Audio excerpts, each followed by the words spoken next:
আজ হোলি, তাই তো পুরনো জামা কাপড়টা নিয়ে বেরিয়ে পড়লাম হোলি খেলার জন্য। বাইরে এসে দেখি এরা তো সবাই ট্যাঙ্গে ট্যাঙ্গে করছে। প্রথম আমার গালে আমার একজন বোন রং লাগালো।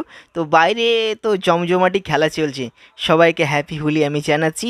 তো এখানে বাচ্চারা রঙের বদলে জলগুলোকেই নিয়ে খেলা শুরু করে দিয়েছে, আর কি বলবো। হঠাৎ আমার মাথায় পুরো এক বালতি রং ঢালা হয়ে গেল, শুধু রং নেই, শুধু জলই আছে। তো যাই হোক, ভালো লাগলো। এরপর সমস্ত বোনেরা মিলে আমাকে পুরো ভূত করে দিল, কোনো জায়গা বাকি রাখেনি। দেন ক্যামেরাটাকে আমি জলের মধ্যে ডুবিয়ে দিয়েছিলাম।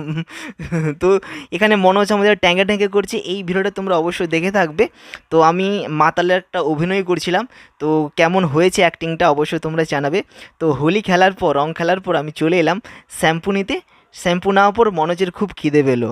তো এখানে খাওয়া দাওয়া শেষ করে আমরা চলে এলাম স্নানের জন্য। দাঁতে